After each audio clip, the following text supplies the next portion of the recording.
নমস্কাৰ। আহক তেনেহ'লে আমি আৰম্ভ কৰোঁ আমাৰ প্ৰথম সিৰিজ কিতাপ পঢ়োঁ আহকৰ প্ৰথমটো খণ্ড মায়াবৃত্ত। তলত মেঘৰ সমুদ্ৰ, ওপৰত আকাশৰ অগাধ শূন্যতা। সেই শূন্যতাৰ মাজেৰে উৰি গৈ থকা এটি ষ্টীলৰ চৰাইৰ বুকুৰ ভিতৰত মই বহি আছোঁ। ৩৭,০০০ ফুট তলত মাটি অথবা সাগৰৰ পৃষ্ঠ, য'ৰ পৰা অলপ আগতে মই উৰি উঠি আহিছিলোঁ। উৰি আহিছিলোঁ দুখন ভিন্ন পৃথিৱীৰ মাজৰ অন্য এক শূন্যতালৈ। দুখন অন্য পৃথিৱী, এটা অন্য শূন্যতা, এৰি অহা পৃথিৱী আৰু ভৰি থ'ব খোজা পৃথিৱীৰ মাজৰ ২ ঘণ্টা ১৫ মিনিটৰ শূন্যতা এয়া। ঠিক যেন চাৰ্কাছৰ ট্ৰেপিজৰ খেলাৰ দৰে, এখন ঝুলনা এৰি আন এখন ঝুলনালৈ যোৱাৰ মুহূৰ্তবোৰৰ দৰে, শূন্য আৰু একান্ত।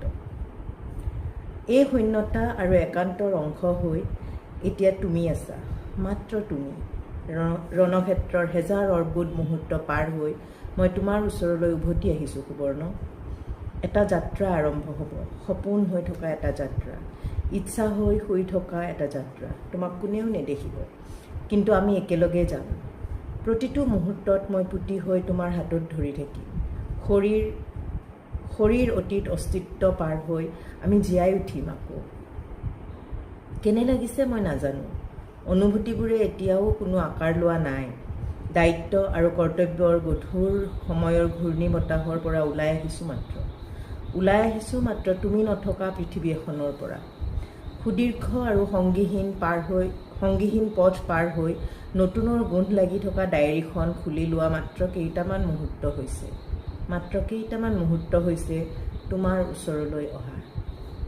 ইমানবোৰ বছৰ নিজলৈ উভতি চোৱা নাছিলোঁ, ভবা নাছিলোঁ একো। এটা শপত বাক্যৰ বাহিৰে ইমানবোৰ বছৰত আৰু একো নাছিল। বন্দী কৰি থৈ দিছিলোঁ পুতিৰ সকলোখিনি, বন্ধ কৰি থৈ দিছিলোঁ আমাৰ পৃথিৱীলৈ যোৱা দুৱাৰখন। স্বৰ্ণোজ্জ্বল শিখৰত পতাকা পুতি খুলি থৈছোঁ সেইখন দুৱাৰ। উভতি যাম উৎসমুখলৈ, গুচি যাম সেই দেশলৈ য'লৈ আমি যাব খুজিছিলোঁ। এইবাৰ কোনেও আৰু বগা মেঘৰ ভিতৰলৈ প্লেনখন সোমাই গৈছে। খিৰিকীৰ বাহিৰত ঘন কুঁৱলী, বুজা নাযায় কুঁৱলীৰ সিপাৰে আকাশ আছেনে পৃথিৱী। যেন মাত্ৰ কুঁৱলী আছে। প্ৰচণ্ড গতিৰে পিছলৈ গুচি যাব ধৰা কুঁৱলীৰ এখন নৈ, ৰহস্যময় এটা বিভ্ৰম। ডায়েৰীৰ পাতৰ পৰা মূৰ তুলি খিৰিকীৰে বাহিৰলৈ চালে নীৰাই। লাহে লাহে পাতল হৈ আহিব ধৰিছে মেঘৰ গা।